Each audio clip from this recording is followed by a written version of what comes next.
There is an insane chemistry between avoidant and anxiously attached people when they first meet. Both are secretly hoping that the key to happiness is in the other person.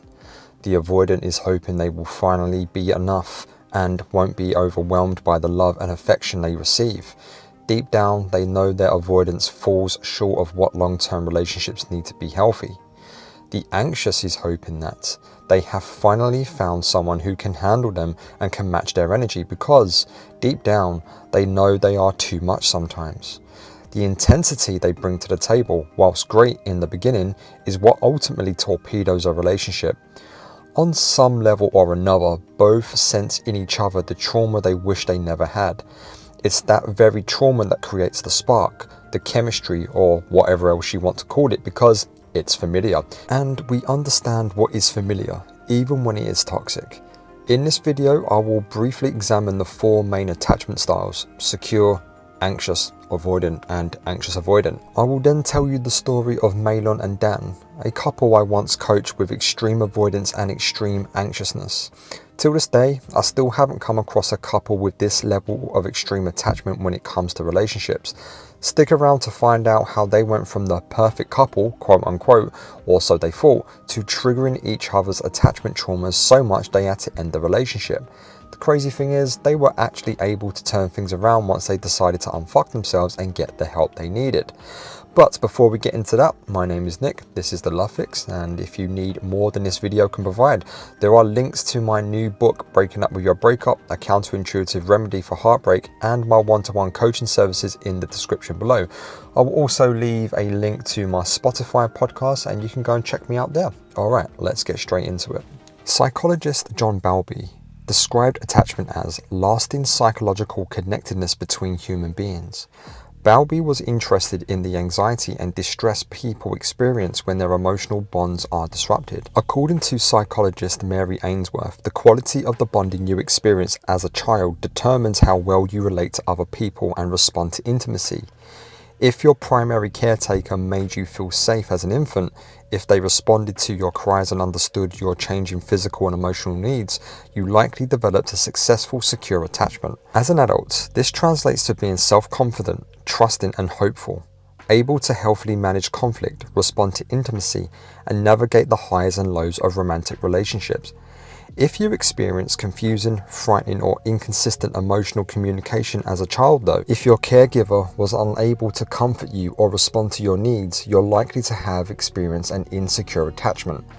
Infants with insecure attachment grow into adults who have difficulty understanding their own emotions and feelings of others, limiting their abilities to build or maintain stable relationships. They may find it difficult to connect with others, thus shy away from intimacy or be too clingy, fearful or anxious in a relationship. Of course, experiences that occur between childhood and adulthood can impact and shape our relationships. Two people can experience the same trauma and develop very different attachment styles.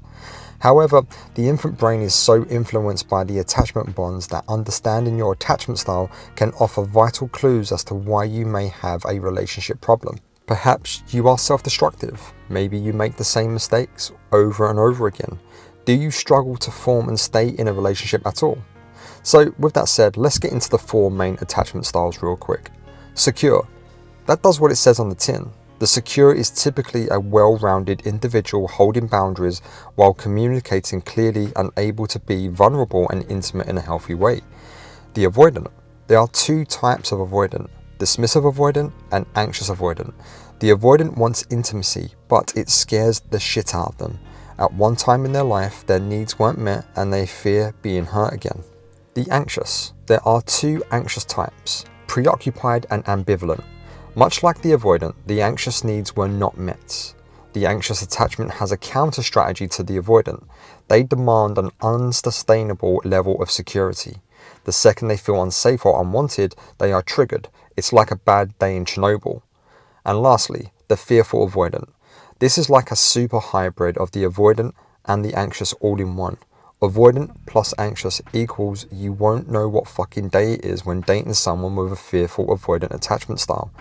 They likely have the deepest wounds and need the most help to validate the fearful avoidant. So, If you find yourself dating a fearful avoidant, you can show understanding and compassion, but it may not be the right time for a relationship with that person. Extreme attachment styles. The story of Milon and Dan. Milon, a former client of mine, was the most anxious dumpy I ever worked with. She was 35 and in a long distance relationship. By her description, he was highly avoidant. In fact, his avoidance seemed to be directly proportional to Milon's anxiousness. Anxious and avoidant attachment styles attract like a dog to their own vomit. I know, I've just read that back to myself and threw up a little bit. Disgusting metaphors aside, anxious and avoidance find each other irresistible. Both are incredibly insecure. The anxious person constantly worries the relationship will end, thus they are exceptionally needy. This neediness is relationship cancer. It's not the partner's responsibility to soothe this. The more needy someone is, especially with an avoidant, the more they are pushed away. Thus, they eventually end the relationship. For the anxious, the very thing they did to prevent the relationship from ending is causing the breakup. Milon always felt out of control in the relationship. She would try to gain control by traveling to her partner more than he did to her. She would take him to couples therapy. She was prepared to give everything for him, whereas he scarcely gave anything back. Hardly a fair exchange. Sadly, with an avoidant, her partner, the more you try to fix things, the more they recoil. Avoidants do want intimacy, but it terrifies them. Closeness feels suffocating to the point they want to be as far away as possible. They value extended periods of alone time to process their feelings. This, to an anxious, feels like they are emotionally unavailable. Dan, Milon's ex-boyfriend, couldn't be any less compatible with her, based on her description of him. The more she wanted, the more he resisted. After being with Milon for 2 years, the thought of the relationship developing or becoming more intimate threatened him.